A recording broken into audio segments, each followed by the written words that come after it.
What are we thinking? Do we have time to run walls? Touchdown! Oh, Kenyon Drake! A miracle! Miraculous in Miami! You want Philly? Yeah, let's do it. Philly special.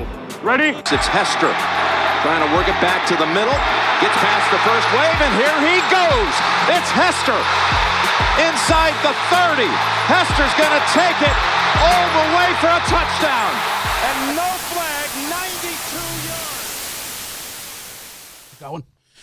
It's happening, boys. Hello. It's happening. Hello, it's our first video. We're now not just an audio podcast. We're a fucking TV show now, baby. It's exciting, isn't it? It is. It is exciting. Hello to anyone new, well, not new listeners, new watchers. Just to let you know what we are. We are far from Lombardi, as you can see from there. We are an NFL podcast started about 2 years ago. The reason we're called Far From Lombardi is because we are just four mates who chat shite. We are the podcast for degenerates, the self-proclaimed degenerates. We gamble, we swear, and we have terrible opinions, and that's what we do. We are here to service you. For anyone who loves the NFL and feels not totally accepted by the corporate world that the NFL revolves in, Mark, then. we are here for you, and that's what we do. So welcome to our first ever video show. We're now YouTubers, baby. Are we going, is that where we're going? Getting that Logan Paul money, aren't we? We're definitely going on YouTube, Yeah, we're going to fight that cunt in about 4 years. By the way, we're sponsored by NFL UK Car Brakes. Yeah, we are sponsored. Our first one is sponsored by NFL UK Car Brakes. The reason we're sponsored by NFL UK Car Brakes is because Tony owns half of it. They have provided us with some of the things you see here. All them signed jerseys provided by NFL UK Car Brakes. If you can see the cards in the front of the desk, they are also provided by NFL UK Car Brakes. Everything you need for why am I talking about it, Tony? You're the expert. Because you're hooked. I'm not. Tony's tried to get me hooked, and I've got too many vices. I can't get into this as well. No, it's basically your one-stop shop for anything in the card world. That's basically what it is. We sell all the sports cards, Closer, all the jerseys, signed jerseys, the lot. If you're a collector, obviously look at the display. You can do it a lot better than that. What have you brought with you? You got a little tour? Yes, little tour card, Justin Herbert and a Jordan Love. Oof. And then obviously the Darius Leonard, Mike Singletary and Chase Winovich. Nice. Signed jerseys. You brought the Alex Smith, which... I brought the Alex Smith. The reason the Alex Smith's there is because I am a Chiefs fan. And the Alex Smith is the reason why I fell in love with them. You'll also see a little mini NFL International Series helmet from 2015. That's the game when my love started. And you'll see a nice big helmet with Jet Chip Wasp, which is the famous Super Bowl play when we won it all, baby. Do you know what's mad, though? So anything that's not Chiefs is not me. Do you know what's mad, though? Well, what's Mark brought? What have you brought, Mark? I brought jersey, but I never got put up. Mark brought us a jersey, except the player doesn't play for them anymore. And I don't think he's ever worn the jersey. If you've listened to one of our other ones, you'll know about the case of the jersey. Yeah, if you go back into the backlog, we talk about the infamous case of the jersey. You buy an NFL jersey 1 year, the next year your player doesn't play for you anymore. Every year. Every year so far. Just get a legend. That's the only way it works. Can I just say, if it's right about TV adding £10 here, you two are fucked here, you know. I'm leaning this way just to make a bigger gap between me and Tony.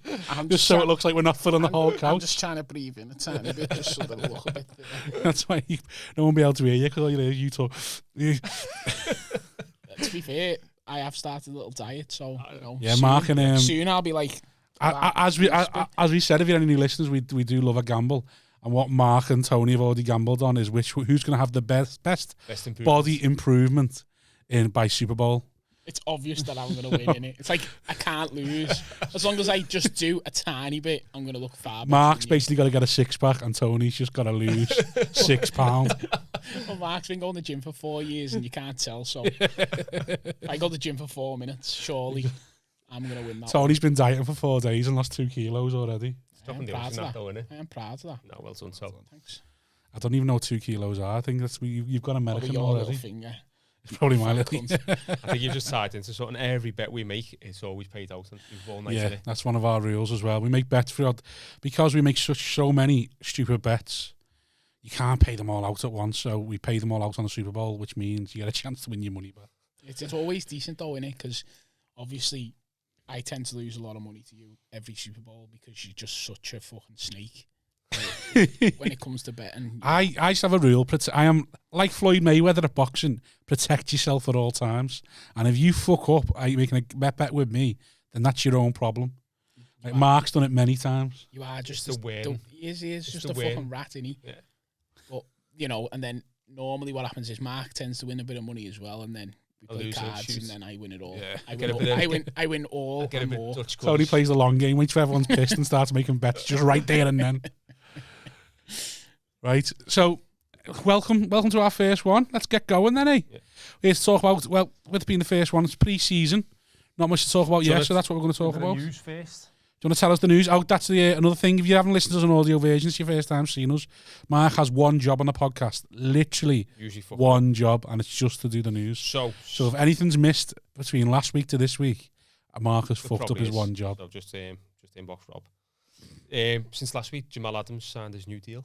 4 years, 70 million, 38 million guaranteed, and he makes him now the highest paid safety. Wasn't he? He was moaning. Is he a safety though? Well, he was signed to be designated as a linebacker. Well, he was moaning, wasn't he? Because he wanted 40 million guaranteed as well. Is that what he wanted? It's like 2 million difference. Why he even asked? Like, I know it's a lot of money, but when you're getting 38 million, is it that much more? Will it be matched? Do you think in safety? Is Darius Leonard going to match you? Darius Leonard's just a been paid. linebacker, isn't he? Oh, who am I thinking of then? Who's the one from is it Chargers? Derwin James. He's got 2 years of injuries behind him, so I don't think he can go in charge him. I can't see it being matched by, say, Tyrann Matthews and due a new contract. I can't see the Chiefs matching towards the that. end of his career, so he ain't getting a big payout now, is he? Do you know what I mean? Is this the... I don't know, because Jamal Adams, like you say, is basically a linebacker, so... Is this the age of the positionless player? Possibly, very possibly. You get paid for who you are now rather than what your position. Yeah. Used to be traditionally in the NFL, you pay certain positions, certain percent of your cap. Now is that gone? I think where Jamal Adams was coming through. So if he was to get franchise tag this year, you get franchise tag based on a percentage of what your position is earning for that year. So a linebacker traditionally get paid more than a safety, so that's why he wants to be the thing is though as well. He held all the cards really, didn't he? Of course. Like you can't trade 2 first round picks and then expect to not pay him. Yeah. So basically, you go into that meeting going, "Well, I want 50 million guaranteed, and you're gonna pay me, if not, or you're gonna franchise tag me, and I'll still make more money." Yeah. Robbie Anderson just signed a new deal today. 29 million 2-year deal, 20 million guaranteed. I think he's done well since he's left the Jets, hasn't he? Yeah, since he left Arnold, and now Darnold's followed him. 10 million's not a massive cap though. Massive cap for a wide receiver, is he? For 20 million to be the number one. 10 million a year, sort of thing, isn't it? Yeah. It's a solid deal, but I think the reason they've done that renegotiation now is because if he has another good year, other teams are going to be interested in him at that point. Whereas now, I don't think anyone's too interested in him. I think if he was to hit the free market this summer, it'd have been not too dissimilar to Will Fuller sort of thing. Teams are probably still thinking he's more of a punt than he is a guarantee, where now the Panthers have locked him in. I imagine it's a 2-year extension as well, rather than a 2-year new deal sort of thing. So I imagine the Panthers are now locked him in for another 3 years, which I think is smart. Yeah. Is that it for your news? Bit of news, obviously. Travis Etienne just being sidelined for 6 weeks, potentially with a Lin, I don't know if I'm saying it, probably a Linz Frank injury, which is basically like one of the bones on top of your foot, like a metatarsal around that area. I was really hoping that you'd forget about mentioning that. And I was hoping you'd forget something. Put a bit of a joke on it. Did anyone see Travis Etienne shave his head? And he looks older than us, you know what I mean? You know, he was always the good-looking tight end who had his own TV show. Travis Kelce. How you doing to me there, Mark? I know. Fucking under pressure, isn't he? Yeah, his head's gone. I know. With a camera there and his head's gone. 2 cameras pointing at him and his fell apart. If it gets too much, just pull that jersey over your head, man. So you can see the signature better. Yeah, but he looks old as anything. See Tony's handwriting better. Aye. Bless that. Right, Sam, then moving on to pre-season. We're talking about pre-season standouts. Some of pre-season as a whole, as anyone. My standouts for me have been Broncos, Pats and Bills. Has anyone else caught anyone's eye? I can't do it on my phone, Mark. Get your phone on to do the... my phone's projecting our lovely new logo. So the scores? Yeah, I want people's records going into week 3 of pre-season in the last week. Do you not want to say how good Tua's looked? Well, that's what we're going to talk about now. This is Here's your chance. chance. You've just said 3 teams. Said my standouts. Well, what are your standouts, Tony? Tua. Just Tua. Just Tua. So go on, Mark. Give us the records. So of the teams. the only 2 teams with 2 wins from the first 2 games was obviously New England, Buffalo, and the Jets. Miami have won 1, lost 1. Pittsburgh. Chiefs won both. Sorry, I'm just looking at the Broncos. The Broncos won both, didn't he? Yeah. Pittsburgh have won 3 if you include the Hall of Fame game. Which no one Tennessee have won 2, Houston have won 2, which is a bit of a surprise, but then it's pre-season anyway, isn't it? Colts have won 2, Chiefs, Denver, and Vegas have won 2. Didn't realise. It's basically everyone in the AFC has got a pretty much a winning record. Yeah, and everything else. Everyone in the NFC is shite, which is interesting because it's the old school, new school, isn't it? The NFC, like Sean McVay said, none of my starters will ever really play in pre-season. It's right though. I think it's traditionally what is it? Andy Reid and Bill Belichick will start everyone basically. The third game used to be the when there was 4 pre-season games. Yeah. The third game used to be the one that the starters played like a good half of football, but the starters only seem to be playing a quarter of that in these games. It seemed to be the second game, didn't it?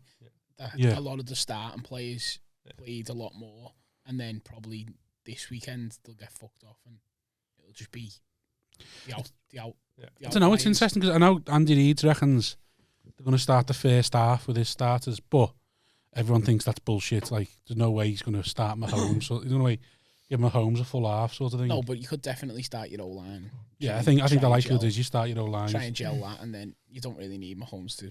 Well, look, Mahomes looked a bit ropey at the weekend in the pre-season game. I mean, take it from you, well, it's a pre-season game. I understand. He didn't look ropey. He was let loose.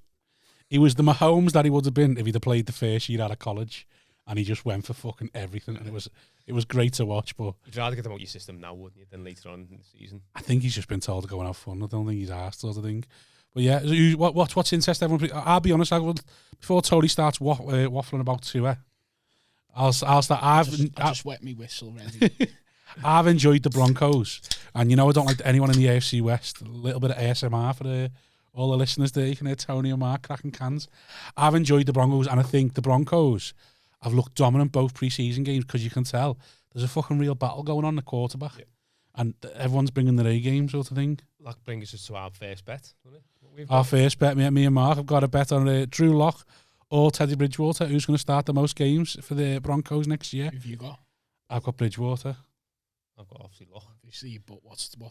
Just who starts the most games? Yeah. Max won then. Well, I think the winner of the bet is whoever doesn't start. I think Bridgewater is a safer bet, but I think Lock has got more potential. So it depends whether you want to play it safe. I think if the Broncos. Yeah. Do you know what I mean? So, to me, I think Teddy Bridgewater's you won. Yeah, especially with the way their defense is, you could literally got a defense. They've got standout stars in Sutton, and Cortland Sutton and Jerry Jeudy. That Javonte Williams looks great. KJ Hamler as well. Running back KJ Hamler. For me, it's right sound. Well, you don't need us. You don't need us. A flashy quarterback now. Put it in their hands. Let them do the business. Don't like. I think if you go with Drew Lock, he's going to try and prove himself too much. I seen a little meme the other day, and it was the AFC West starting quarterbacks. Yeah. The amount of wins they've got is based on their jersey number. Yeah. So obviously Drew Lock's 3. Derek Carr, or whatever his name is 4. Mahomes is 15, and then Herbert's 10. So that'd be an interesting little bet. That would be a decent little request to bet on Sky. I think it would be more the other way around with the Broncos and the Chargers, but I think the Broncos win more games than the Chargers. What's Teddy's number? Yeah, check that one out. Is it 5? That's what it was. I don't know. Again, I can't use my phone because I'm casting our logo. You two are meant to be onto that. I've put my phone away, otherwise you won't see me. Yeah, Tony's a pain in the ass. We've been doing this through Zoom for about 12 months, and all you get is me just fucking fuming because you can see Tony on his phone because he's too busy fucking looking up cards or some other shit. I just get texts every time that we're on going, just get off your phone, you dickhead. Get off your phone and pay attention. Anyone else impressed you pre-season? I thought what's his name? Oh, Mitch Trubisky. Absolutely wipe out the Bears. Sorry, Ian, but I thought that was a thing of beauty. The thing is, though, it's pre-season. Can you read too much into it? Yeah, just a plan being what we can. Yeah. Well, I personally. Mitch Trubisky coming back and absolutely. The only positive thing you'd say about it is the Bills don't have to change the way they play with Mitch and Josh Allen. Like you can literally run the same offense between the pair of them. He's a poor man's Josh Allen. Basically. Yeah, it's a clever signing, and I think I can't see him getting games, but if he does get a few games, comes in, looks well, they've signed him, and then they've probably got a trade bait there as well, because I think a lot of people around the NFL wanted him to do well and wished him to do well, even though he never did. So I think you got another couple of people. I think likes of Bill Belichick and that, apparently he liked him coming out of college and stuff. So I think you got the likes of people who go, yeah, well, I liked our grading on him, and it was the Bears' fault. Yeah. It wasn't his fault. That's why he was so shit. Got a chance of retaking on him. Anyone else then? Tony, how's your? Let's see how Washington get on, because Tony's going to go on for about 20 minutes about 2S. So how's Washington get on pre-season? I thought we played better against the Pats, even though we got beat, than we did against the Bengals, and we won. The Bengals, it just feels very disjointed. But again, it's going to feel like that if you're only playing a quarter of a game. And I heard a good sort of analogy for the. So not many teams want to show their hand in how they're going to play going into the season. So a lot of the football they play is very vanilla and very basic. Do you know what I mean? So they're not giving too much. You're not going to see Andy Reid sort of down up all these mad sort of plays. And no, you're dumbing it down. Yeah, exactly. So it is going not to be giving away what your plans are. You know, the quarterbacks are throwing for like 100 yards in like a quarter, or it's not very dynamic. But some of I've been looking out more for the rookies, especially the later round rookies, see if they make an impact in the team. So like of us, that Jared Patterson has done well in both games. I've been keeping out on the one in the Pats that Ramondre Stevenson's had a couple of games. I just don't take any stock in it. Just in case. So well, that's this podcast finished then. Like no, but I mean like that Ramondre Stevenson. Yeah, he scored a couple of touchdowns. He's had 2 good games. Yeah. But we all know the Patriots are the Patriots, and he's not going to get. It's going to be Damian Harris all the way. He's looked great pre-season. Yeah, he's excited me for his I hate to say it because I fucking hate the Pats, but they look like they're built to go this year. And I don't think they're going to blow the league away, but I think they're built to be the Patriots again. Run the ball and be good. Be good defense, and just not make mistakes. Well, I was listening. Obviously, Dolphins played Patriots first game of the season, and I was listening to it, and I was watching the way the Patriots play with Mac Jones and the way they play with Cam. Now, as a Dolphins fan, we can't stop running quarterbacks. So I'd rather they started Mac Jones all day long, even though they're saying that Mac Jones is a better pocket passer and he's got more of a presence and, you know, he can make all the throws to... I'd rather play Mac Jones 100% over playing Cam. Well, there's a bit of news that Mark fucking missed, didn't he? Oh, yeah. The fact that Cam's out for 5 days. Yeah, because of fucking knew there was something. Get in. Got him on something. Yeah, but to be fair, though, like, it's just... He's still going to be back in time, and Well, it's 5 days against the Giants as well while they're doing...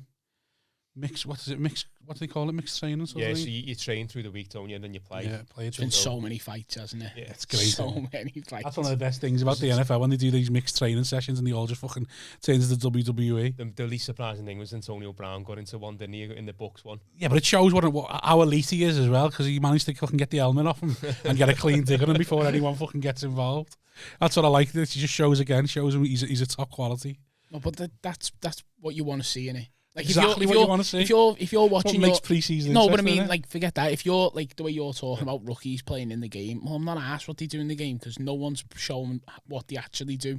Like they're not playing proper snaps. They're not trying to like let's run this play because we'll run it once all season and it'll work once and we'll get 80 yards off the back of it. No one's doing that. But you'd love to see your fucking rookie get into a scrap with someone because then you go, well, actually, he's got passion. Yeah, I want to see him play. It's like we had the conversation last week, didn't we, about Micah Parsons, and like me and you both said, just loved the fact that he just wants to play. He wants to play. Yeah. I thought the way he done it was the wrong. Well, he had another go on Hard Knocks. Did you watch Hard Knocks? Yeah. He had another little moaner, didn't he? Saying like, "Oh, I want to play," and it's like fucking. He's let right. Him play. Do you know what I mean? That's what you should want. That's what you want to see your players do. Yeah, play me. And Baker said the same as well, didn't he? Baker Mayfield. Yeah, he said you're only playing if you only playing if you start a fight. Yes, or something. That's what he said. I'm starting a fight with Aaron Donald. Fucking is right. Yeah, fair enough. That's what you want to see. It is what you want to see. Well, not from fucking Baker Mayfield, like. No. Don't go up against Aaron Donald. No, that's what I do want to see. I'd love to see him go up against Aaron Donald, the twat. That's another thing. If you're new to the podcast, I am very much a Baker hater. Thing is, though, if you are going to go for Aaron Donald, then at least it shows that you've got balls, doesn't it? Yeah. Do you know what I mean? Just go for the biggest cunt. Well, he's not even. He is. Biggest He's not the biggest cunt in the world, but he is the biggest cunt in the world. Isn't he? He's So the you just name, be innit? like, "Fuck it, I'm going for you." Not ask what happens. I'm going for you, and then we'll go from there. Knock him out. The rest of them will fall with him. Yeah, well, probably not because everyone's fucking massive, aren't they? Is there anyone that's worried you pre-season then? The Eagles. Eagles. I mean, not that I'm worrying because I'm an FC Washington fan, but if I was an Eagles fan, I'd be worried. The way they rolls over to the Pats, it was awful. Do you know what I mean? And There's just nothing there. yeah, The thing is, like you're saying, there's no stock in pre-season, but there's nothing the Eagles that you think, oh, when he gets back, Well, when they get back, when we play him, when we play them, it's like do you think they picked wrong? Because I certainly do. for Smith, you mean yeah. Devonta Smith Taking Devonta over Jalen Smith. Hurts. Do you mean not going to quarterback? Well, no. Keep your quarterback, but why go and get a wide receiver when you can't protect your quarterback and you can't defend, you can't do anything? Like, why go and get a playmaker when you can't do anything before the play? Yeah, I think they're banking on obviously Hurts being able to move outside the pocket and doing something off the cuff. He's got a big arm, he's quite mobile, and they're banking on the O-line being what it was maybe 2 or 3 years ago. Yeah, they're banking on it's a lot of things have got to come together for them to be any. Here it's got to be okay for starters, and I don't think he is. Like you say, the O-line's got to sort of get younger by 4 years overnight. I just think, like what you say, the Eagles, you can read much into their pre-season because they've been shite, but I think everyone knew they were shite anyway. Well, that's what I mean. But I think the thing was though with everyone other teams, you think I'm not asked that we've lost. Like Rams have lost both games, but you know they're not trying. Yeah. Sean McVay said I'm not asked for pre-season. Whereas Eagles, you're there. You're like, there's no sort of when he starts coming in. These are only our third, fourth teamers. With the Eagles, you look at them going, no, these are the people that you're going to have to rely on because your squad's shocking. There's usually flashes of something, isn't it? Be it whether it is a player or it's a scheme or defense or offense or special teams or whatever it is. There's usually something to make you go, you know what, I've got a bit of confidence in that going into the season regardless of what happens. Yeah, and there's nothing with them. Yeah. So should we talk Dolphins now? Go on, Tony, get to your Dolphins then. Oh, well, go on, just finish on the Jags. What are we thinking of the Jags? It's Trevor Lawrence. We've seen his highlight reel. I don't think he looked as good as what he's been hyped up to. We're not the biggest college fans. I think I see one throw which looked, he was in his own end zone. Yeah, that was one this week. He's running away from his throwing arm, so he's running to his left. Throws it across and he his throws body. it. Yeah. And it was a fantastic throw, but there was a couple of throws which he was fucking jizzing over, and he had 10 seconds in the pocket. No shit. He could have just... See, there's no danger in Trevor Lawrence for me. He's going to be brilliant. Yeah. It's more a case of what do you do around him to make sure that you actually win something off the back of it. Yeah. Because you can have Trevor Lawrence. It's like fucking the way Deshaun Watson's at the Texans. You've got a quarterback, obviously. Like, forget all the things going on. Last season, you had a quarterback, but yet you can't surround him with talent to go and win. Okay, now let's talk about a team that has surrounded their quarterback with talent then, Tony. So, the Miami Dolphins, obviously, Tua, Mark even said Tua looked good at the weekend. He looked confident and composed, which was a big... So he never looked good. He looked okay. So I watched the first quarter Sunday morning while I was having a cup of coffee, and last season he felt very jittery when he was in the pocket. Yeah. He felt very comfortable without doing anything. He didn't take any chances last year, whereas I feel like he's took a lot more chances. I know it's pre-season, so he can afford to take them, but I think he's just shown that, you know, he's got more about him. His first 4 throws were like fucking, he had the ball for about half a second. Yeah. And then released it, which I think is the way the Dolphins need to play this year because you're surrounding him with speed. Yeah, well, the Dolphins are. They're also surrounded with talent. Like Dolphins went completely against what I said about offenses being quite vanilla. Because Dolphins were trying out a few jet sweeps, weren't they? And just a few different things, which I think there was one where Waddle. Yeah. With Waddle, I think in the first quarter where they had obviously the starter. And then you thought, you know what, at least they're trying something. At least they're going to give him sort of options and give him a chance. Well, that's the thing. Like, you know, you bring in Waddle, you know, you've got Fuller to come back. You know, you've got Devontae Parker as your big deep threat. And then you've got you Mike Gesicki just running the show in the middle, and yet you've still got other players to come in and make Tua better. The O-line still needs help. There's no denying that. But on defense, the Dolphins haven't skipped a beat there from last year. Dolphins defense is going to be incredible again this year. You say that though, but then we saw the highlights of Calvin Ridley making Xavier Howard look fucking daft. Well, it's one play. I'm just saying. But I just no. But like, let's not skipping a beat. But Ridley's got you on it. To be fair, Calvin Ridley is you're on one of the toes. best route Well, runners no. in the league. Well, let's. How many points did we give up? I don't know. 17. Right. So and that was mostly not even our not starting defense. So let's look at it realistically. As soon as you start pre-season means nothing, but we already give up 17 points, so it means we're flying. As soon as you start playing properly, Dolphins are going to be boss. Challenges. Right. So we'll moving on to the look. Because I'm trying to segue here and not do very well. Like Tua, then who's going to have a difficult first year as a quarterback? Look at the rookie quarterbacks. We've got Lawrence, we've got Fields, we've got Lance, Mac Jones, and who's the fifth one? So you threw me off by going that way. So you've got Lawrence, Wilson. Yeah, Zach Wilson. So Zach Wilson. I think the first off, who starts? Wilson and Lawrence.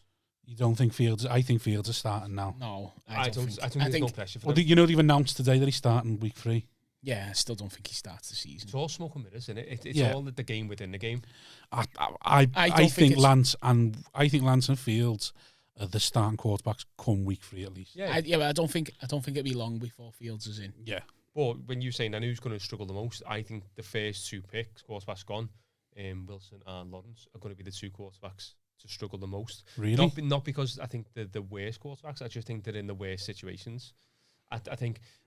I don't think Jags are as bad as people think. No, but I think Lance for me is behind probably one of the strongest offensive lines in the league. Yeah, as soon as he comes in, he's got a great running game with him. He's got one of the best tight ends in the league to just dunk it off to, and he's always going to be schemed up.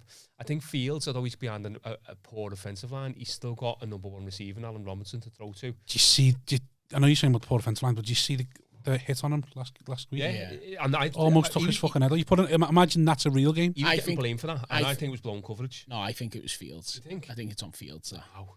I think you've got blind side was blown. Yeah, but I think you've got to know because there's no one blocking, so you've got to know that there's an open. Well, you set the protection. Yeah, so you've got to know there's an open rusher coming for you. So what do? You go right. You come over here, block that, and then we'll go from there. Or you go right. Fuck it.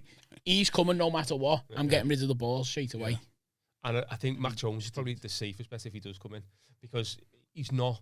From what we know of him, he's a safer quarterback, and he's coming in and he's in a situation where Bill Belichick. Give me a week for each one then. Give me a week. So we know Lawrence week 1. Wilson week 1. Fields. I think week 3. I think you're right on that. Week 3 for Fields. What are you saying, Mark? I think Lance starts week 1. I think there's a lot of. So you've got Lance, Lawrence, and Wilson week 1. Yeah. Then what are you saying with Fields and then Mac then? I think Mac's more depends on Cam. I think Bill will be happy to roll with Cam if Cam plays just average, and just does what he needs to do. I think Mac Jones doesn't play this year. Yeah, same. I think it's all dependent on Cam. I think he'll play the last game, last 2 games, or he'll come on when the Patriots are beating the Eagles 45-0. He'll come in for the last quarter there. He never got a number until a couple of weeks ago. I just don't think a 50 jersey until what? I just don't think the way the Patriots will play, like it's going to be run, tight, pass the tight end, pass the tight end, run. Why bring him in? Yeah, the Cam's perfect. Play Cam gives you another option. Yeah. Play with Cam and go and win games, and then get to the playoffs, and then beat the Patriots. Mark's got 3 rookie quarterbacks starting. What are you saying, Tony? So Mac Jones week 18 probably. Yeah. And then Trey Lance will probably come in about week 9 when Jimmy G goes down injured, because that's bound to happen. Fields week 3, and then the other 2 will start. Do you not think the 49ers are waiting for a team like the Colts to have an injured QB? Colts have got 3 good quarterbacks. Have they though? Because Easton's there's been rumours coming out of him. You're only saying that because you can't. It's literally all for his trading cards. Do you know what I'm telling you now, get Ellinger's now's your time. Now is your time. No. It's buy season. You won't hear of him again after week 2. No, like obviously. Jacob, he's gone. No, so Jacob Eason and Sam Ellinger both have played decent in pre-season. Yeah. Now it's not on to be judged on, but Wentz, if he doesn't step up to the plate and he doesn't have that bounce back year that when he was pretty much MVP for the year, then you're gonna have to roll with one of them too. Sound. We'll talk about Wentz in a minute. I don't think you're gonna go and trade for Jimmy G. We'll talk about Wentz in a minute. I think you missed the fact that I'm trying to get a little bet out of you here. Oh, I'm not betting with you. You're a fucking scumbag. Everything's always stacked. The only thing I was thinking, little 3-way bet on how many games the 5 rookies play between themselves. So the most he can play is 5 times 17. Well, it's not, which is 85. Not including playoffs, just regular season games. That's always based on the regular season. So based on regular season games, most he can play is 5 times 17, 85 games. So how many do you reckon the 5 rookie quarterbacks play between them? Mark can't do that math, so... Well, Mark, if the Mark's 3 starters, there's 70. If they play 17 looking each, at what, 85. There's 21. There's 51. 85 potential games between the 5. Yeah, and you're saying 51 from your 3 starters, maybe, and then if you add your other 2, what number are you coming out with? And I'm saying whoever gets closest, little. I forgot this. Closest number. 55. That's nowhere near what you were saying. What's just come out your mouth? That's Hang on, no let's fucking work that idea. out. Hang on. Look, you having to get the calculator out now. 17 I've just give you the first one. 51 for your 3 starters, 17. and then work out how many games right, for the other 2. Yeah. And then you had fucking Lance coming in for like what? How many? Sorry, Lance Orfield for 14 games. I'll go 71. Oh, fucking hell! How It's a many big jump games? out of 85. Oh, I'm going. Oh, do you want? You've got to go over or under, yeah. I'm waiting for you, actually. No, you can go first, and I'll scum you. No, you can't. Don't. Whatever I say, you can just go one above it. Okay, I'll go one below it. Sound. If that's the bet, then sound. We've done this I've with Tom. fucked it, haven't I? Yeah. I've fucked it. I've come my own bet and fucked it. Right, you only win if you get it spot on. 58. And you've gone 61. 71. 71. 71. I'll go with 52. Go on. So, only win if you get one either side. You're allowed. Okay. Yeah. 52. And you only win. You win if you won either side. Right, That's the closest one. Right, Get it in your notes. I'm not watching this. That's another thing you need as well. You need to learn. Get it in your notes means the bet's confirmed. If it's in the notes on your phones, it's on. Oh God, I can't believe we got a little bet on our first podcast. So what's that, 20 quid? 20 quid each, yeah. Thanks, Mark. Mark's gone high. I love the way he went dead low, and then we went no, and he went, oh shit, okay, I'll go high. Do you know what the Fucking bullied I into hate it. Do you know what the best thing is? Yeah. Best thing, as soon as Trevor Lawrence or Zach Wilson go out injured, it's done. I know. Because he can't win. He needs all 3 of them to play. He's not even thought about the fact that order comes to week 15. And they So go, oh yeah, I we'll said sit him off the rest of 71. the year. You said 71, I said 58. Tony's gone 52. And you get one either side, so Yeah, one either side, so yeah. you need to pray 70. So Rob Thomas, 58. That's it. Who's done the design, Rob, anyway? It was. 58 then, so 50 what? 52. Oh, fucking hell. Amy, our mate Amy Lee, I think, and her full name is. Ah, mate. He Ah, can't mate. remember the name. Well, What a scumbag. it's your mate's partner, my mate Dean Coughlin, comedian, his partner Amy. Oh, here we go. Comedian. See that? I'll give it a shout out on Go on, you Instagram. may as well just fucking advertise your new Jobs for the podcast boys, as is well, it? eh? We've already advertised your actual company. Yeah, because it fucking exists. Your podcast doesn't Well, even fucking... Well, I'll advertise it when we've got more listeners in September, won't I? Unbelievable. Playing the long game. Right, so that's our rookie quarterback. So, anyone, before we move on from then, you think the biggest struggle is going to be Wilson and Lawrence? I semi-agree. I think Wilson's going to be the biggest struggle because even though there's a lot of talk about his O-line being poor, I think there's a lot to change there about the Jets. I think Lawrence will do well. I think Lance will do well if he comes in. I think Fields will do well because I think Fields is the best out of the 5 for the NFL. Do you know why I think Wilson's going to struggle? I think he's going to be in a lot of shootout games because their defence is woeful. Yeah. He lost Carl Lawson, didn't he, recently, and they lost some of them in the secondary. Can I just point out that the Jets are in a division with the Dolphins, the Yeah. Bills, Yeah. and the Patriots. Yeah. Who, between them, have got 3 of the best 5 cornerbacks in the league. Yeah. So that's he's going to be forced to you're, throw the ball. so you're playing 6 games where you're looking at you'll possibly throw 2 interceptions in all 6 of them games. So for me, he's going to struggle just based on the division that he's in. Yeah. To me, yeah, I'm trying to think. Mac Jones, the only other one. He's the other one I think could struggle, but I think they'll keep it so simple for him that he won't even get a chance. Right, moving on. Staying with QBs, though, as we mentioned Wentz before, there's 7 QBs with new teams, including Winston. I've included Winston in this bracket because he's not really started for the Saints before. So Jameis. And I know, lit it up, didn't Tony loves to talk about him. So we've got Teddy Bridgewater, big Sam Darnold, Down syndrome, Fitzpatrick. Can't say that. What? You can't say that. Say what? That's fucking horrible. I haven't said that. It's just he doesn't play for the Jets no more, so you can't just be horrible to him. Right, we've got Teddy Bridgewater. Speaking of Teddy, did anyone watch Love Island final last night? No, come on, it's the NFL. Teddy Bridgewater, Sam Darnold, Ryan Fitzpatrick, everyone's favourite player, Carson Wentz, Matthew Stafford, Jared Goff, and Jameis Winston. Who are we excited about? Let's start with the big. Who are we excited to see? Stafford and then Winston. 100%. Not Winston for you? Yeah, no, I obviously, but let's look at the surrounding talent. Yeah. James Winston can't throw to anybody because there's nobody on the Saints team. Is any? Yeah. So Callaway's 2 catches in the preseason game. Is that exciting? Or are you going? It's preseason. Don't give a fuck. I liked Winston in preseason. I'll say that.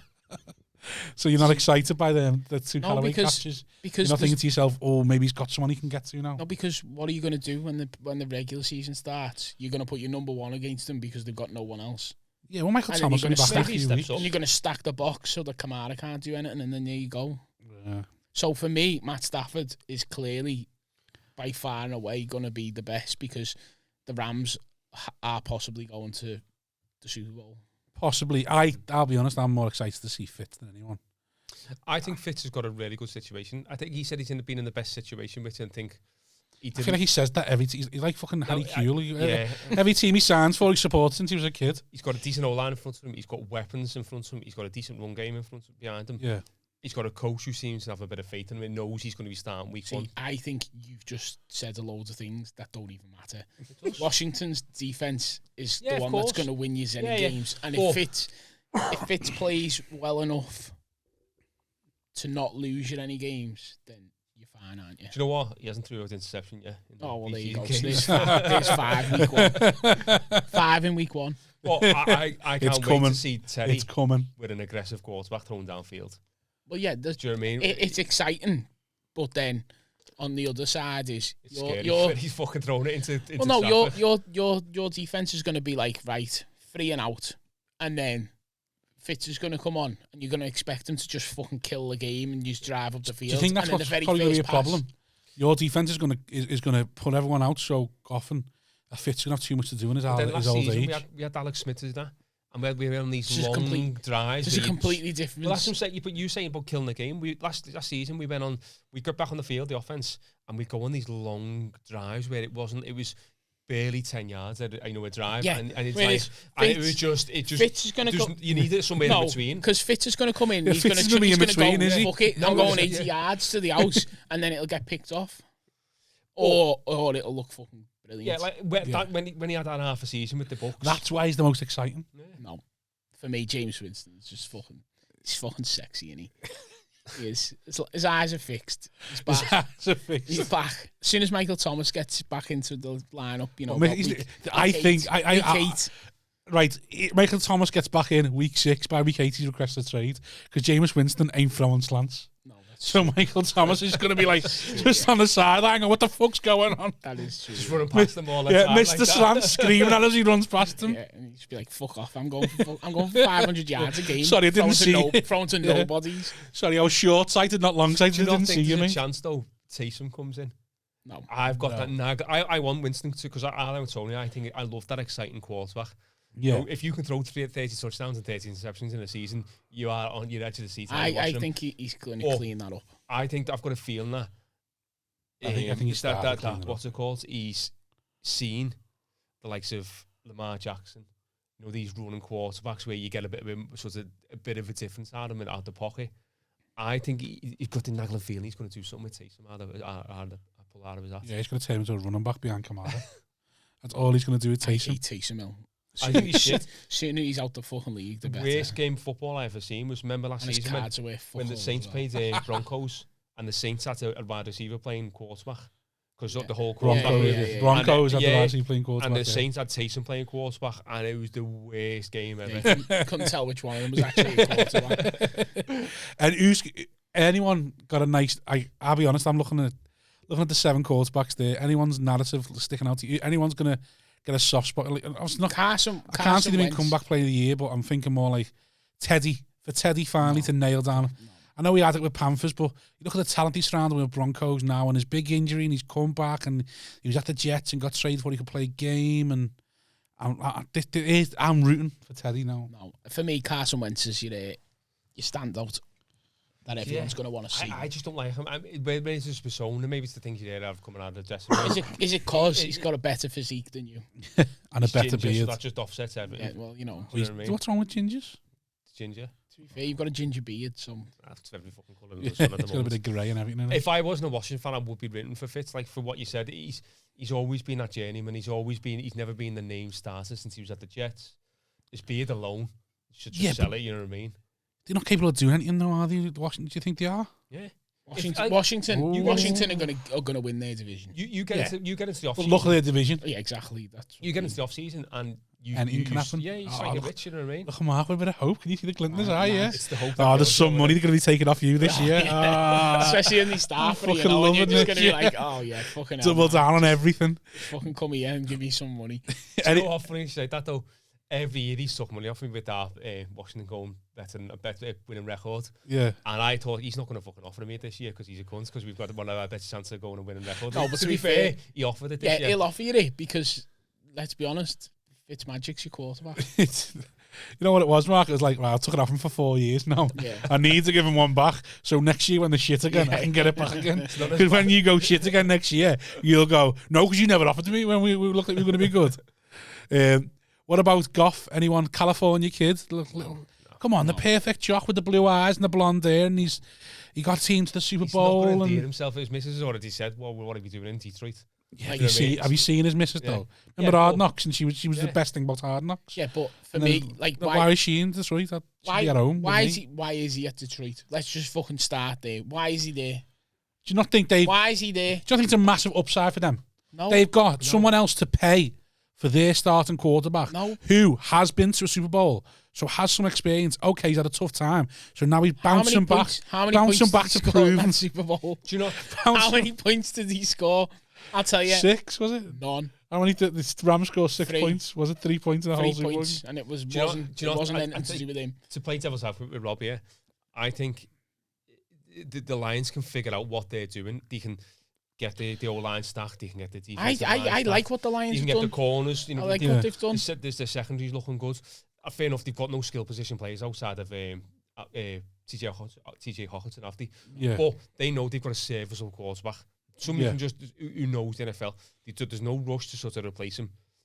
But there is next year. Yeah, if Spencer Rattler or one of them come along. But I think they've got a quarterback for this season. And like Rob said, he's being paid for by the Rams. No, but the only reason why they've got the quarterback is because, basically, to get rid of Stafford, who wanted out and they were willing to let him go, they needed a quarterback in return. So the Rams, who were like, well, actually, we need to get rid of him, and fucking who the fuck's going to want him? Yeah. Well, I know. We'll just need a quarterback. Part of the trade. You need a quarterback. We don't want him. Here you go. I think part of it is you're getting a player who has clearly, at some point, proven himself to, like Mark said, be serviceable. Yeah. Now, if you've got him with the bit between his teeth, you've got someone else paying him. You got there. You got 2 number 1s off them as well, and you got a chance. I think the Lions. What? Make your bet. I wasn't planning to make a bet. Make your bet. I was just trying to make an interesting podcast. What bet? What do you think? Well, you bet whatever you want on fucking Jared Goff. Be doing anything. Right. So what then? But fucking right. I'd say So what would you say sort of the average quarterback throws? 3,000 yards a season? 3,000 yards, no, because, 20 like, touchdowns. No, because 10 here's where you're fucking well off. I'm not having yards. I'm not having yards with Goff because as soon as it gets to the third quarter, he's going to put up fucking 200 yards because they're going to be so far behind. It's not going to matter. You just said make the bet, and now you're backing away from the bet. No, I want you to make a bet on, like, because you're talking like Jared Goff he's got the bit between his teeth. The Lions are going to win. Jared Goff games. over 3,000 yards. Fucking bullshit. Call it wins. How many games is he going to win? I think the Lions are going to surprise people. I'm going to. Okay, yeah, here's a bet for you. Right. Under 1.5 game-winning drives. Ooh. From Jared Goff. So you can have over 1.5. So you've got to go on 2 game-winning drives to win for you. So by game-winning drives, you mean that there's only a score? What about scoring? What about there's a score in the game? He goes on, puts it up, and then they get a field goal straight after. Is that a game win? Didn't win the game, but it's a game winning. Game. Still a game winning drive, don't he? Oh. If the Lions score a field goal, I'll give you that. Like Right, if the Lions go down, score a field goal, and win the game that way, but it's him that's drove them to to field goal 30 positions. Right, go on. I'm thinking about it. Can I put another bet out there as well? Go on then. See if you fancy this one. Goff not to be the worst out of them quarterbacks in yards, TDs, and interceptions. No, not a chance. Sam Darnold's on there. Right, go on. I'll take your bet. So what? 20 quid. 20 quid over 1.5 game winning drive. No, give me 0.5. Come on, 1 game winning drive. Why? Because you've just been fucking the bigging them up. The Lions are going to win more than two games anyway. So just by the defense alone, I I'm think. trying to negotiate here. Yeah, over 1.5. That's the best you're getting. Yeah, okay, it's a deal. I'll put it in your notes, Mark. Put it in the group so I can put it in my notes when we get it when I get in. It's in the notes. Fuck's sake, 2 bets and we're flying here. That's a fucking easy win for me, that. I think I've got to be honest. I think Lions might win 4 or 5. You see, I'm just hoping Goff wins them against someone shit. Yeah, but the thing is, it could be like 2 touchdowns at Ed, and then that's it. No, you can't but... So you need them to be losing and then him to come back, which is never going to happen. I probably have thrown away money there. Especially when you look. So Packers, Vikings, that's weird. What? You happy with how it's weird? Yeah, that's fine. Yeah, that's pretty weird for my notes and then put it back in. Fair enough. So thanks for that easy money. It is. I'm regretting that bet now. It's great, because I've literally said to myself, I'm not betting with you this year. I am, but I'm not betting your bets. I'm betting my bets with you. Like, I'm not falling. So anything I offer you, you're going to say no? I'm not falling into the trap of every other year where I've lost fucking hundreds every single year since we started. Whereas this year, we've only had, 2 bets. Right, give me more than what? Give me more. Besides from the first bet we ever made. Wait, the first bet me and Tony. That was horrible, that bet. It was horrid. First bet me and Tony ever made. It wasn't a bet. He might as well just give him the fucking money. Do you know what I mean? It wasn't a bet. Tony might as well just went in his wallet and went to Rob. As if I've got a wallet. As if I was getting paid and won it. It was fucking definitely going to be an instalment. First bet me and Tony ever made was it 100 quid, Tony? 100 quid, yeah. It was 100 quid, and it was the Dolphins to have a better record. Do you know when that was? Better record than the Chiefs, and it was in what year, Tony? Do you know when it was? Ryan Tannehill's last season. It was Kareem Hunt. So Patrick Mahomes' first year when he put up 50 touchdowns. So no, it was... Was that year? No, it wasn't. Yeah, his first year he put up 50 touchdowns. When he was with Kareem Hunt, yeah. Right, so 2018 then. So, 2018. And we were in Fars watching it. And that was when I had the bet. When I just picked my team there and then. Didn't know anything. Didn't even know if they were good. Didn't know who the quarterback was. And just literally went, I bet you 100 quid the Dolphins finish better than the Chiefs. Yeah, so how was that my fault? Because you should have said, no, the shit. I'm not taking that bet. Again, protect yourself at all times. You don't need to turn away free money. Well, everyone else told you were a cunt straight after it. Well, I don't think that's my fault. What name one other bet besides from that I've had you up on then? I hate every single one. I'd have to go back through my notes on my phone and figure out what we've actually bet on. There's been too many bets. I just want examples. To be honest, I just like reveling in the fact that I'm a rat when it comes to bets. A rat, yeah. Although I do think if we were to have our rushing yards, Dolphins versus Chiefs this year, I'd win. Let's have it then. Right. For one player or for the whole? No, for the whole team rushing yards. Yes, Sam. There we go. 20 quid. 20 quid. Get that in the notes, Mark. Fucking hell, Mark's busy. Mark's he's like young Jamie off Joe Rogan. It's the longest time I've been on my phone, you know. I can see it itching to grab it. I was just looking at it thinking, what's going on here? Nothing. Leave it alone. Nothing. We got right. We're on to second-year players now. Second-year players who just like. Hey, Ian Stokes just bought that jersey. Oh, listen, we've sold the jersey in our first podcast. We're fucking flying. No one else has got hit rates like us. Boom. You want to advertise? You want to advertise a far from Lombardi? Get in touch. I can't remember the email. I put it up on our Twitter. You follow us. Well, just DM us at far from Lombardi on everything. So if you want to advertise with us, I've done well here. We've already sold one thing, and we're not even on air yet. We haven't even released the podcast, and we're already selling stuff. Do you know what the thing is though? He'll soon hear that I said there's jizz on the bottom of that, and that he'll probably jizz on it some more as well. Yeah, make sure you get it to him before this comes out. Good point. Right. Post that on the way home. There's somebody here, doesn't he? Yeah, he does. Yeah. He lives in Runcorn, doesn't he? Yeah. We could literally drop it off on the way. Should we drop it off on the way? Yeah, definitely. Yeah. Right, go on. Moving on. Second year players we're excited about, or second year players we think could go either way. So you've done us to a list before. Mark, go on. Sorry, Mark. Let me let you take over. So I'm going to give over the hosting duties to Mark here, and he's going to go through it with us. So this is going to be. These were like sort of some of the bigger like skill position picks and sort of defensive picks from last year. See how they're going to do in second year. See if there's any question marks. See if they can live up with expectations. So Joe Burrow, first and foremost, is his knee going to hold out? Now there was a few sort of murmurings coming out of camp that he's not trusting himself, and he's backing out of a few. He's not trusting his O-line and stuff like that, and he's backing out. Understandable. Yeah, of course, because his knee's being reconstructed. Basically, Do you think it's a case of it being pre-season, and he's thinking, maybe I don't want to risk it pre-season. I'm going to wait till the actual games before I put myself on the line. Maybe it just needs to be hit, to feel confident again. Do you know what I mean? And so you know what, I'm not made of glass. I'm not going to fall apart as soon as I get hit by a defensive lineman. Do you know what I mean? Do you think Burrow's worries and troubles in pre-season anything to do with Jamar Chase's? Because obviously their first round pick, Jamar Chase, apparently he's not looked good in camp. Against Washington, he had 3 drops. Now one you could put on him. The other 2 were a bit 6.5. Do you know what I mean? Yeah. I'd like Sony just said, you'd pay more attention if it was in the first game. Defensive player of the year. Hold on. So what are we thinking about Burrows then, Tony? I think they fucked up. I don't think they should have took Jamar Chase. I think they should have protected Burrows straight away anyway. They had weapons around. They had T. Higgins and Tyler Boyd. They had the running back. Yeah. I get they've got a left tackle that hasn't played. My feelings with them is that they've been bolstering. They've had the O-line for the last 2-3 years. They've been taking picks for the O-line. One injured himself in the first thing. It's happened twice, hasn't it? In 2 years on the bounce, they've had players. So go and get another one, and then. But do you get another one, or do you think, well, actually we picked these because we believe in them? No, because if you go and get another one, and then one of them goes down, then you're even stronger, aren't you? Yeah, and if they're all fit, you've now got a first round pick. What's the common thing? You're only as good as your second quarterback. Yeah. Well, you're only as good as your second left tackle, really, aren't you? If Joe Burrow's shitting himself. Well, the Chiefs proved that in the Super Bowl, didn't exactly, they? Exactly, yeah. There you go. So yeah, it's an interesting point, but part of me thinks at some point you've got to go, these are the players we picked. We picked them for a reason.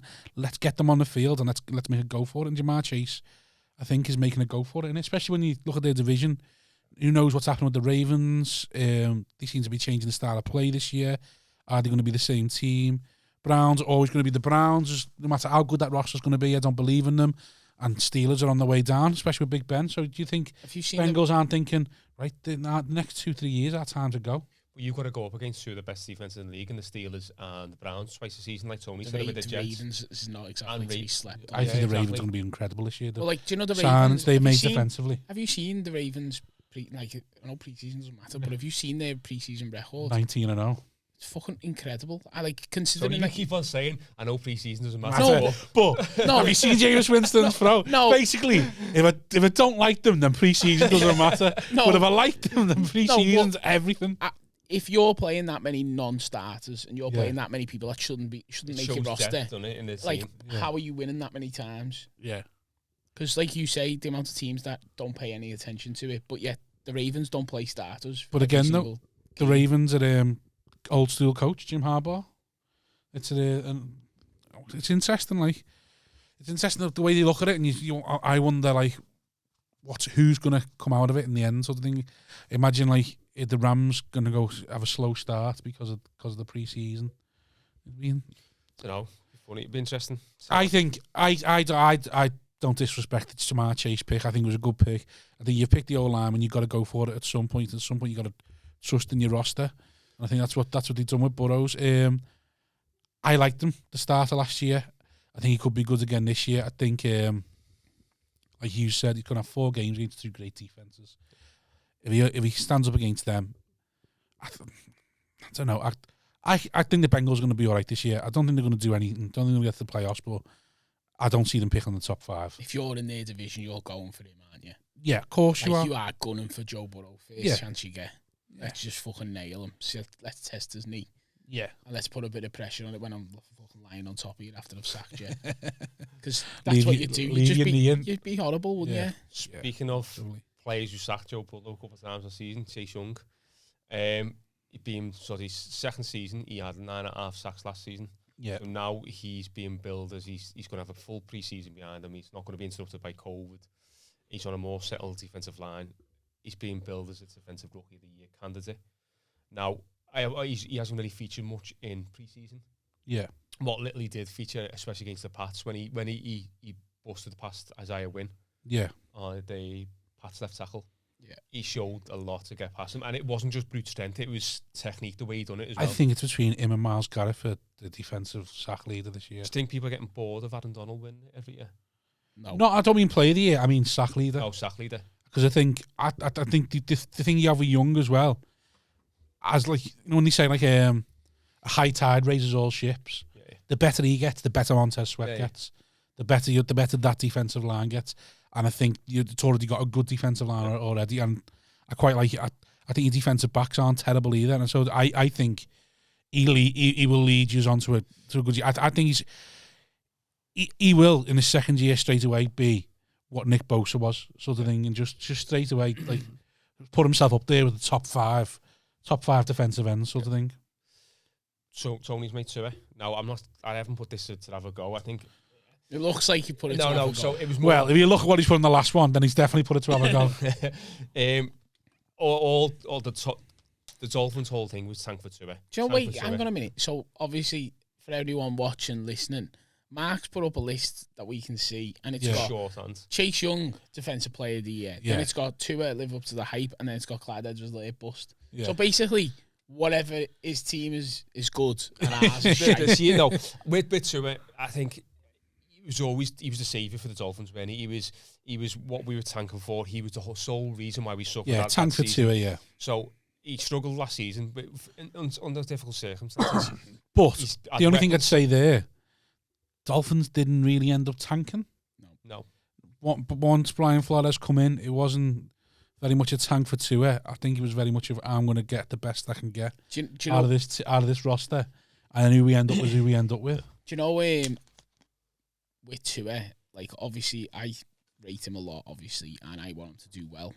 However, if he doesn't do well, I actually think the Dolphins can still be good for the next 10 years based on how the blueprint is currently. How many picks have you got next year? 2. You can definitely pick someone up with 2. Pick someone up off the agency. Because we traded back. Oh yeah, with the Eagles, 49ers. You traded back with the up. Eagles, yeah. Yeah, Tua, from everything I see from him, he could just be another Alex Smith. And I don't think that's a bad thing to be when you've got a team like the Dolphins. No. Alex Smith was very close to taking the Chiefs to the Super Bowl. Alex Smith could, he's got the most wins in the NFL outside Brady and Peyton Manning when all 3 of them played, sort of thing. Like, I don't think he's as bad as people call him game manager and stuff like that. And I don't always think that's a terrible thing to be. It's just a different type. Look at Tannehill at Titans. Do you know what? Like, no one's calling for Tannehill to get taken out, and do you know what really, really would have been nice if the Dolphins were in the conversation for Orlando Brown when you got him? Yeah. And if they'd have went in for Orlando Brown, and then thought, do you know what? Let's go from there. We'll invest next year's first round pick and we'll go and get him. And then we'll build the O-line now this year, whereas it still feels like it's still... So you got young. Was it Leo Eichenberg, your offensive lineman, and who's the one you drafted the same year as Tua? Is it Thomas? Austin Jackson. No, Thomas went to the Giants, didn't he? Well, we drafted a few last year and a couple more this year, but I don't think you need a top 10 pick at lineman. I believe to, like we got rid of Laramie Tunsil, who would be perfect to have at left tackle right now. Do you think Dolphins are missing a trick by not having a look at maybe Mitchell Schwartz? Yeah, possibly. The old right tackle. Bit of an old head or something. Yeah. Well, it's an old head. He never, his performance didn't really drop. He got injured. And then the Chiefs, I think the Chiefs were more with his age and stuff like that. Like, it wouldn't surprise me if he ended up back on the Chiefs because he not left Kansas City. He started doing a bit of media things, started his own YouTube channel. But he's also training and saying he wants to play again. So part of me wouldn't be surprised if it's a long game with the Chiefs and he's coming back there. But if it's not, I think he's a great player that could come in. For the Colts? No, that's Fisher. Oh, yeah. Yeah, so it wouldn't surprise me. Someone like Dolphins come and got him. I think that could be a difference maker for them. Especially that, like you say, the experience and the leadership in the O-line room. I'm sure he'd shore up a lot of things. I mean, I think it's a young O-line to try and build up. It's a young team, full stop, isn't it, I think. And that's what I mean. So if Tua isn't the quarterback, I think we're set up for the next 10 years. Because of the way we've built now. Yeah. You can just roll it on and eventually you get your next quarterback. Next group, I've grouped these all together because last year's wide receiver class was billed as one of the better wide receiver classes in it. It was like what the best ever to come out. So obviously you got the two from Bama in Judy and Rugg, and obviously CeeDee Lamb. So CeeDee Lamb out of them three, I think, performed better last year. So for him, it's just a case of just kicking on and carrying on and try and oust Mari Cooper as the number one at Dallas. I think Judy had a lot of drops, didn't he, at Broncos last year? Yeah. Where his stat line could have looked a lot better. Doesn't help when your quarterbacks. Well, yeah, his lock. And then Ruggs, I felt with Ruggs, they were just trying to carbon copy what the Chiefs were doing with the Hill. They just wanted to get a speedy receiver to stretch the field, and they thought any speedy receiver could do that. And obviously Hill's more than just a quick receiver. There's a lot more to it. I think the problem, like I agree. Over Ruggs, I completely agree. But I think the other thing, again, it's not as simple as just picking a speed receiver. That's what I'm saying. Ruggs is a better player coming out of college than Tyreek Hill was. But if you look at the Chiefs and Tyreek Hill's first 3 years, he basically played running back his first year. A lot of jet sweeps. There was a lot of carries out of the backfield. Basically, he spent a year trying to shore up his hands. And then the second year he come in as a wide receiver and there's like 5-6 touchdowns, all long field bombs. And the third year is when he really stepped up as a wide receiver, and because of his skill set that he had, like the difference making in the pace, that's what set him above as a wide receiver one sort of thing. Whereas, like you say, it feels like this is with the Raiders completely. They've dropped him in and gone, right, there it is. But then it's the same thing. You've got Derek Carr, who's the most conservative quarterback in the league. Yeah, but Hill had Smith for 2 years, and like it transformed Smith's game to start throwing deeper under Hill, and like so when Patrick Mahomes came to the Chiefs, Hill was a complete player. When under Alex Smith, he wasn't. But like I say, they've got that to do that with Ruggs, and they haven't. They've literally gone right. Here's a Hill-like play. Here's space that'll do us. Like there just seems to be no idea behind one. Unfortunately for Ruggs, it might fuck him. It might like a downset of his career. Do you want to say something about Ruggs? No. When you say about Judy, I think one of the problems Judy had, I think they brought him in after Cortland Sutton had been so good, thinking, well, he's our number one wide receiver. If we can get another number one wide receiver who plays a little bit like having like Way Browns have Landry and Beckham. Landry could be a number one wide receiver somewhere else. I think Landry is similar to Judy. He's a great route runner. He's normally a safe pair of hands, and he'll work hard for you. I think the Broncos have seen that with Judy, and then he's come in and, like you say, Drew Lock to change the quarterback. I think the Broncos were unlucky last year, the Von Miller injury and stuff like that, and I think it just had an impact on the whole roster. And Jerry Judy's just been one of the sort of downsides of that. CeeDee Lamb, I think it's just a case of Dak Prescott. CeeDee Lamb, aren't you? Just Dak. If Dak Prescott's fit, he's number one. He's wide receiver, and I think he's one of the best wide receivers in the league. For me. I agree. I think between Lamb and Judy, I think they'll both shine eventually. Yeah. Ruggs, however, I think will get Jordy's lost. Out in him, I think he'll get lost. I don't think the Jordy's out on Ruggs. I think the problem is it's the setup for Ruggs, isn't it? He needs to without being audible to the Raiders, get out of Las Vegas and get in somewhere else. The next player I put up, the reason I never put him in that group of receivers is because them three were widely regarded as the three best, but this one sort of not come out of nowhere, but he wasn't expected to be the what was it, 1,300 yards he put up last season? Yeah, Justin Jefferson. Justin Jefferson played second fiddle to Jamar Chase at LSU. Yeah. And so no one was expecting him to do what he'd done, sort of thing. And maybe it's a case of just how good the wide receivers were at LSU, that Jefferson come in as a wide receiver too, and really he was just as good as anyone could have been at wide receiver one. You wonder whether you wonder what's interesting. You know, the way we spoke about before, Jamar Chase having a difficult camp, and apparently Jefferson last year had a difficult sort of training camp. There wasn't any preseason games, but had a difficult training camp. I think it was hard for all of the rookies last year, though. But I wonder how early the Vikings saw it, sort of thing. Yeah. They were letting Diggs go.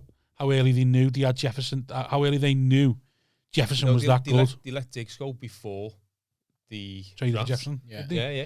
Oh, sorry, my mistake. I thought Jefferson came in and then they let Diggs go. They knew they were getting a wide receiver. They just didn't know who it was going to be. Do you know what I mean? They will have assumed that Jefferson will have still been there. But this is the big thing with the Eagles. The Eagles had a chance to draft Jefferson, but they took Jalen Reagor instead. Yeah. And obviously then the Vikings straight away the next pick. Couldn't believe Jefferson was still there. Yeah. I mean, you look at the Eagles' last two picks there, Reagor and Devonta Smith. Yeah. Like, Devonta Smith, could be good, but he's undersized, isn't he? Like, he's not big enough really for you to consider. How tall he is, and you expect him to be, massive. He's not. He's fucking skinny. It wouldn't surprise me if Devonta Smith ends up having a similar career to Sammy Watkins. Like, people are trying to play him as a wide receiver one, and he's good enough, and he has the skill set to do it. But because he's undersized, because of everything that surrounds him, he's better if you take the attention away from him. Because then it's like with Sammy Watkins at the Chiefs, his hands were so good, but no one. You want him to be forgotten about, don't you? Because so he's that good, sort of thing. Yeah, you want him to be your third receiver, and then go fucking hell, what a game by Devonta Smith! It's like and he's put up 150. You want him to be your third receiver, so that when you're going through the game plan, and you go, oh shit, I've got Tyreek Hill, and oh shit, I've got him to mark. He just slips through the net, and you get your third cornerback or your second cornerback on him, and because he's so good, he just dominates them. And the problem is he's come out with the Heisman. The Eagles obviously fucked up with Reagor. It's now all rests on him. So all anyone's going to do is just stick with him next year. I think Mark's left someone off the list as well. For which? For running backs or receiver? For receiver. Chase Claypool. Oh shit! Yeah. Yeah, I was left. Because Maplestron. You look like, I don't know, like I think in the couple of preseason games that I've seen of him, he looks like he's aggressive. He looks like he wants to win. He's a big bodied receiver. Like, he just wants the ball, and he's prepared to go and make the catches. Yeah. Now that will translate into the season as, I'm still here and I want to play, and Big Ben is apparently in the best shape of his life. So could that be better? He has looked good preseason. When he come in, it was like people were talking about him being tight end, and that he's clearly a good wide receiver. So I worry whether the pace will get him found out this year, sort of thing, or not. But it'll be interesting to see. Go on, Mark, do you want to talk us through the other ones? James Robinson. So the question mark against him was can he keep the big role in the team? Now, it's probably made it a bit easier at the beginning of the season. Now, obviously, with Travis Etienne being out injured for the first, 3 or 4 games, maybe a bit longer. Would he say 6 weeks? Of 6 weeks from today? Yeah. So, but then you've got to get up to speed, haven't you? If you're James Robinson, you've seen that injury, you're fucking made up. Yeah. And you're gonna go, right, fuck it, I am not leaving this team. Yeah. I shown it last year how good it was. Now I've got to be even better in the first couple of games to make sure that I'm undroppable. Yeah. I think that's basically it, because I think no one's seen him coming apart from probably Tom last season. Does anyone see it in him? Anyone got high hopes? Anyone think he's going to do it, sort of thing? I worry he's going to go the way of someone like James Conner, or he was the fella at the Broncos. He was now at the Texans. Oh, Philip Lindsay. Yeah. So they have this fantastic season because no one's seen him coming, and then it just slowly. Once everyone starts defending him, once everyone sees what he does, it'll definitely be interesting. I mean, if I was him, I'd be fucking balling out first few games. Yeah, I would just be not asked. Body through the foot. But the NFL's one of the things, though. You can't control how much you ball out. So because it's all the because it's not like a football where you can get on the ball. You do everything you can to make sure you can ball out. I understand what Tony's saying. I understand what you're saying. Pass blocking, make sure that no one's getting past you. You make sure that you are. See, one of the interesting things about him, I saw on, I'm not sure whose Twitter it was. Apparently he has been calling out the blitzers and stuff to Lawrence. He's been telling Lawrence. That's going to put you in his good books, isn't it? If you're that's what I mean. Like, he's been helping Lawrence. He's been telling Lawrence, like, bits of the defense. Like, look out for this. Look out for that. He's actually been reading the defenses and telling Lawrence about it. Then for me, then Robinson starts over at the end. Yeah, that's, I mean, it's like, I just saw it on Twitter and thought dead interesting because I was thinking before, like, pre-season, now's your time to cash. Once you took Etienne, now's your time to cash in. There must be a team, and like, I don't rate the Bears running back sort of thing. Or you must be a team where you think you can get a third or something out of them for him, and he might go and do it sort of thing. But they never kept him. And then someone said in in the pre-season games, he's been telling Lawrence what protections to run because he whether sitting that bit deeper or whether Lawrence isn't up to speed on NFL sort of protections or what. But he's been telling Lawrence where to look out for blitzes, where to protect himself, and obviously that's always going to adhere to it. The only thing is, obviously, Etienne was his college mate, wasn't he? So, like, do you go with your loyalty, or do you go with the fact that Robinson's trying to help you out? Or would you go with Browns and you play both of them? Well, yeah. Like, it's an interesting year for him. I do worry that, like Mark says, if players who come out of nowhere, quite often there's a reason for it. Like, next one, J.K. Dobbins. Now, I want to see a Ravens running back actually be their lead rusher. Now, I understand you're taking away from Lamar Jackson, but I don't think Lamar Jackson should be the Ravens' lead runner if you're going to go a run-heavy offense. They should always have in his locker, but I'd love to see the running back being the focal point of that rushing offense. I think you're wrong there because Do you not think? if you look at the way the Ravens set up last year, it was running back by committee. So between all of their running backs, they probably had more yards in total. But then they've let Mark Ingram go. Well, but that's because J.K. Dobbins showed how good he was. Yeah. So for me, I think you're right. J.K. Dobbins will be the lead rusher, but only because of circumstance that there's nobody else really there to. I just don't want to. I love Lamar Lucas Jackson. Edwards there, isn't there? Yeah. So part of this is because I think Lamar Jackson's such a unique player, and I hate that damn with Frank Praise where he's just a running back who can throw a ball. I'd like to see him. I want to see him throw the ball a little bit more and this year, and not be the Russian, the solely. I think this is his first year with options, and it'd be interesting to see how they change the game. So they've got what? Hollywood Brown, Sammy Watkins, Sammy Watkins, Rashard Bateman, who got injured but should be back. The other Marshall. So Terrace Marshall went to Panthers. There was another Marshall in the draft who went in the 4th round to the Ravens as well. So they drafted 2 receivers and then got Watkins as well. It's plenty of options. It's an average wide receiver room, but an average one will probably do them considering the fact that everyone's going to load the box to try and stop Lamar sort of thing. So it'll be interesting how Ravens play this year. Go on, who's your last one? You're so I was just winding Rob up saying about CH, Clyde. Again, I think you've missed someone else off the list. Someone will probably pull me up in the rest of them in a minute.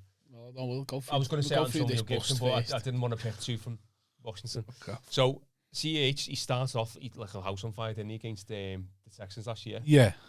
I think he should have just faded off a little bit more. Now, obviously, then Le'Veon Bell got brought into the Chiefs, didn't he? So then it's sort of... Yeah, but he never really split carries when Bell come in. I think it'd be nice to see the Chiefs having that running back that you had when you had Kareem Hunt. To give you more... Because the Chiefs, if you go up against the Chiefs... You play deep, you're the secondary because you know that the Chiefs are going to throw all over you. So you're not really stacking the boxes. There's not that rushing threat there. Yeah. So if the Chiefs have got that rushing threat there, it's going to be easier for the whole team as a whole. But it's interesting whether the rushing threat, so CEH, despite the fact that it was an average year last year, was the 15th best rushing back in the league. Was he? Yeah. Which isn't great. No, but considering we're a throw heavy team.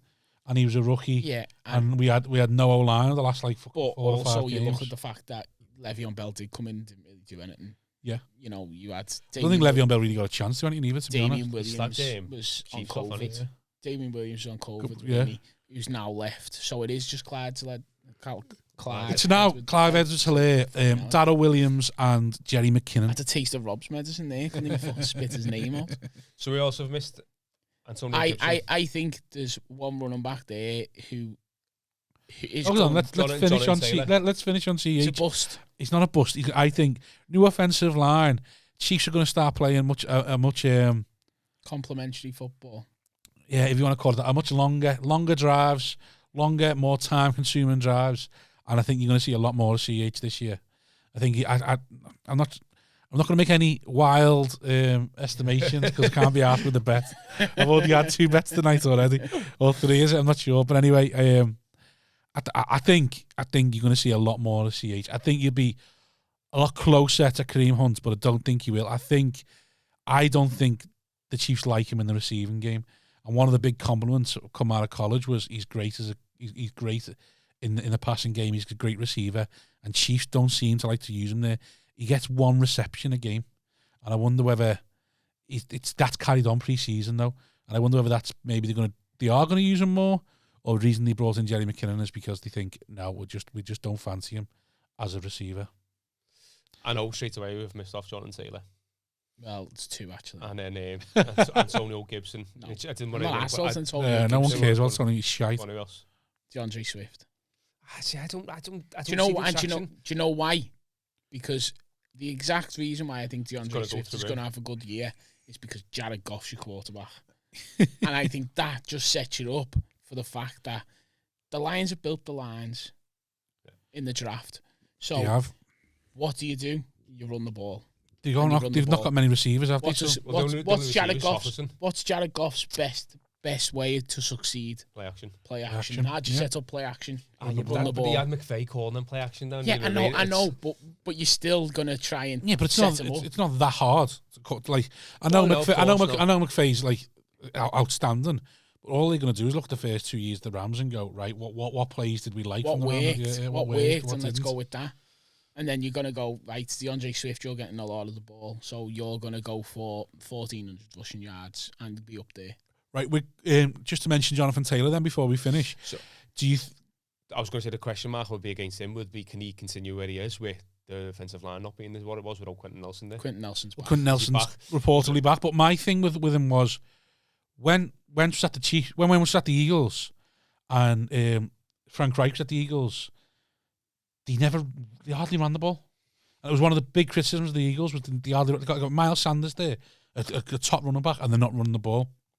And now my question is, are they going to go back to that now? The Colts now they're back together, and they've given Wentz no line. Are they going to suddenly forget they've got Jonathan Taylor and Marlon Mack, two great, a brilliant running back room? Are they suddenly going to go away from that like they did when they were at Philadelphia? 3, haven't they? Because they've got Naeem Hines as well. Naeem Hines as well. So like. I think, or do you think it was a case of Doug Pederson doesn't run the ball? I think you just run the ball with Jonathan Taylor, and I think that's what's going to make Wentz look even better. Yeah, the fact he's got a safety net. Yeah. Anything, Mark? No, that was it really. Right, well that's us then. Our first podcast. How's it feel, boys? It's weird, isn't it? Being back together. I enjoyed it because normally we're just sat on Zoom, and as soon as someone starts talking, you can't hear anyone else talking. You're just like, oh, for fuck's sake. And then you got Mark's fucking beard doing the dishes in the back. Bob's internet's been dying out. Yeah, and it's just like, oh, for fuck's sake, boys. Like, this, and I'm sat on my phone, just fucking not even paying attention. Distracted. Whereas it's been nice. I've enjoyed it. It's been a nice little welcome back. And we forgot to even mention that Tom's not here, which shows. Yeah. By the way, if you're a regular listener, you'll know. If you're new to us, there's normally 4 of us. There's normally a little mank. Well, you call him a mank. He's having to sign a register. He's not even a proper mank. Greater mank, as they call himself. Yeah. They normally little. Greater mank nonce. Basically, who's also here, just like being monotone and going. He's here for the wider appeal, isn't he? Yeah, he's here to soften us up. Yeah. So we're not all abrasively scouse. He normally comes in and then he's here for the nicer approach, but he's not here tonight because apparently the Wanderers comes first. The Wanderers. Do you know what's great though? Because he will listen to this because it's the first one on video, and he'll probably watch it. And then he'll be like, you still haven't mentioned me. You still haven't mentioned me. When are you going to mention me? Have I been kicked off? Yeah, but it's been great. Thanks very much for listening. Like, and before we finish, like this is important. We want this podcast to grow. We're trying to we know there's more people out there who are just like us and are into the NFL, and we know that because our listeners tell us, and our listeners really love it, and they really love the fact that we're giving them something different. But that only carries on, and we only get to get better like we're doing now, and in bigger and in studios and in things. If you support us, and the only way the best way for you to support us now is just spread the word. Like, retweet us, share our things on social media, like, tell people about the podcast. You got other mates into NFL, let them know, tell them it's going to be an interesting listen to, it's going to be a good watch. Like, we need you now to help us grow. So thank you very much for listening, and help us along the way. We're just asking you to share us, help us. We'd love the support you've had of us. People in our DMs tell us they like how different it is. We've got people now who were just listeners and now mates, and that is brilliant. And we're made up to have yous, but we need your support as well, so we can get even more of yous out there. So subscribe to our YouTube. YouTube, have you even made that yet? No, it's getting made tonight. Subscribe to our YouTube. Subscribe to us on anything you're gonna get. But most importantly, just share us. Make sure other people know about us so we can grow. And then what we'll do is, we'll do our first bet, obviously, as we do. So we'll all pick a bet out each at the beginning of the season. So we'll all pick like one game each that we fancy. Should we just quickly say out of the four of us, we'll pick a game. Like, we'll pick one game each. Yeah. We'll all throw 20 quid on it, and then if you've subscribed and liked and done all that, if it wins, we'll dish the money out to one of the listeners. If you like betting as well, we usually go through the week, the next week's scores and what we fancy on the over under and all that sort of stuff. We'll only, I think, pick out a treble or something, or we'll pick a little bet between us, and me and Tony might have some recommendations and some bets because we're a bit more gambler, a bit more degenerate than Mark. He tries to stay clean, but then gets so we will, can't help himself. So we'll dish out if we'll share the love. We'll share the love. So we'll probably, because it's our first season on video and stuff, we'll run some competitions throughout the season. So it's well going to be worth following us, listeners. But yeah, like I say, thank you for all the support. But let's have more of you. Let's have more of you supporting us. That only works if you share us. So thank you very much. Nice one, boys. Right, nice one. Brilliant.